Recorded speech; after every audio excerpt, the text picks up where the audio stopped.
Welcome to Virtual Realms. I'm Ranger 1. This is a subscriber replay turned in by Captain Romeric. He turned it in some time ago, and I had to think about it for a while before I could put my finger on exactly how I wanted to handle it. You see, this replay really isn't about Cap. Well, it is. He does a magnificent job in this battle, as always, but mostly it's about his team. We all know how rare it is in War Thunder to have a team on your side that you can actually depend on to cover you and that you feel motivated to cover in return. And on extremely rare occasions, you'll get that type of team when you need it the most, when you're outgunned. Well, this is such a battle. It starts out normally enough, just like any other battle. Realistic mode.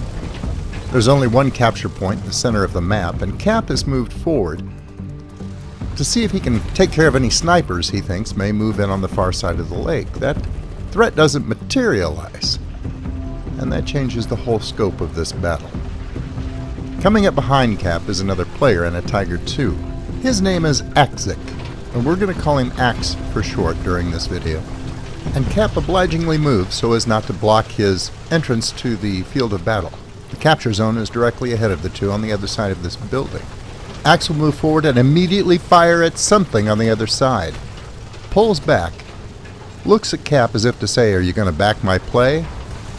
And Cap decides then and there to back this guy up, no matter what's on the other side.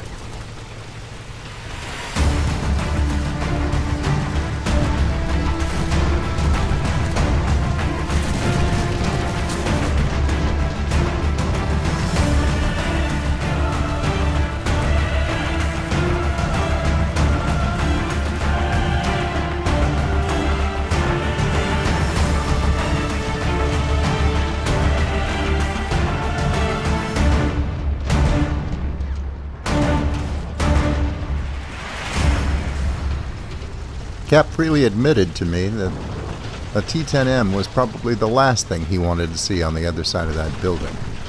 It is one of the nastiest tanks in War Thunder. But they were successful, and they are in the Cap now. There is no need at this point for either one of them to push forward. They're going to flank the most likely avenue of attack and still be in a position to guard each other's backs if necessary. Much to Cap's delight, his team is fanning out on either side of the objective to cover them.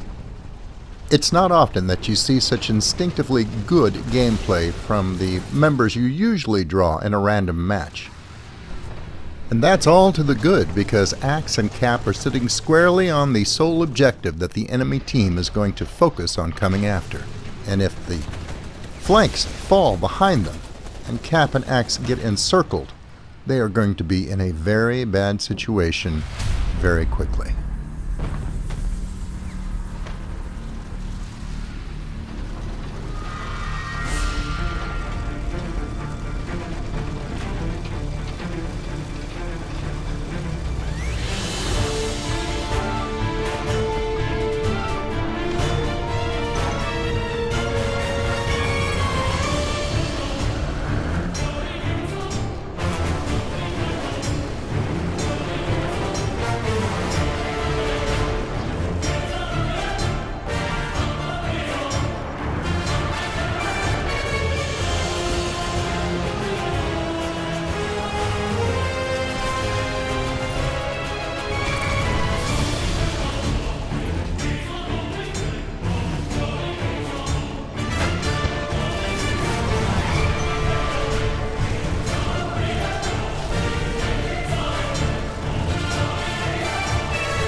Suddenly, the worst-case scenario has materialized. Axe is down, there's a T-10M on the other side of this wall, and he's being encircled. Cap's got to go for the only target he might have a shot at from here, and that's the enemy T-10M's gun. He manages that, and will move forward to start working over the body of the big, deadly Russian machine. But he desperately needs some backup. and his teammates are getting few and far between as they get overwhelmed by a heavy counterattack by the enemy team.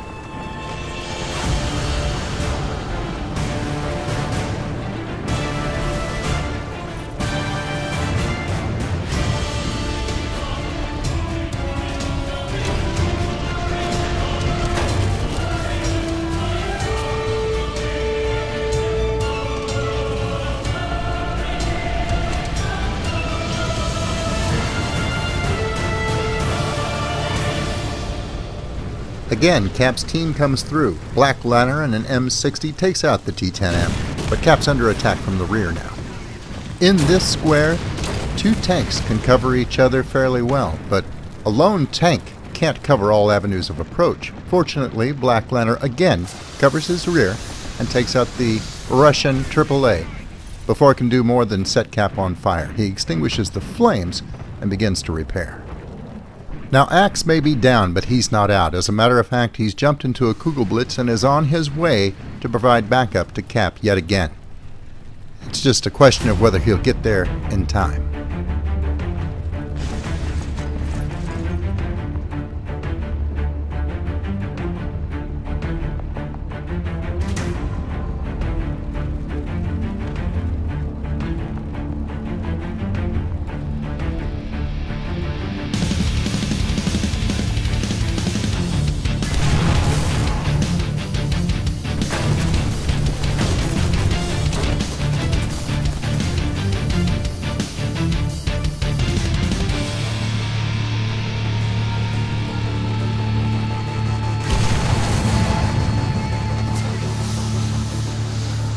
Cap is badly damaged and has just about run out of options when Axe finally arrives on the scene, not a moment too soon.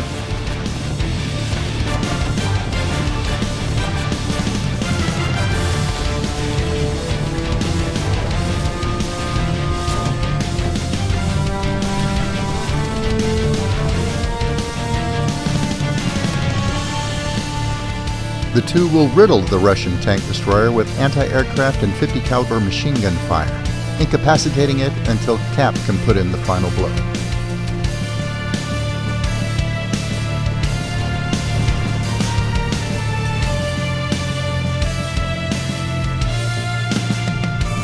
Axe's Kugelblitz is obviously not built for defense, so he pushes forward to run interference for Cap, and Cap in his turn will back Axe's play.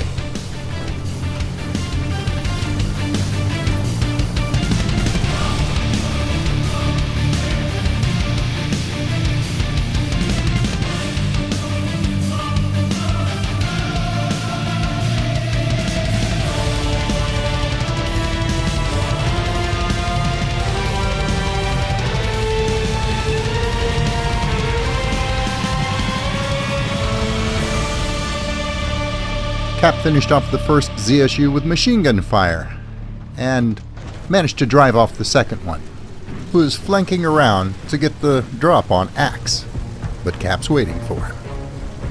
But what he doesn't realize is that while he's occupied with this, a Russian tank destroyer has taken Axe finally out of the match. That tank destroyer is about to engage Cap from the front and keep his attention while the rest of the enemy team sweeps around behind him.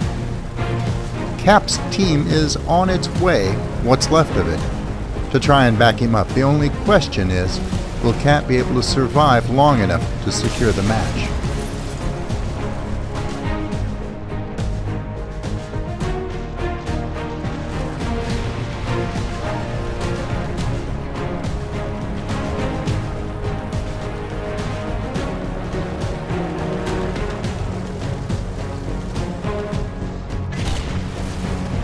The tank destroyer is down, but the rest of the enemy team is making its move now, and Cap's too badly damaged to do much about it. The hard part of this is, he's just seconds shy of winning the match. You might think that this is the end of the video, a tragic tale of a desperate defense ending in heartbreak, but that's not the case. Cap may be down, but he's not out. He's going to immediately jump into a bomber to provide aerial support. If they linger in the Cap zone, there'll be a nice juicy target for him to take out all at once. But it's not necessary. Cap's team has rallied. They force their way back into the Cap zone, and the enemy team is forced to either abandon it or die.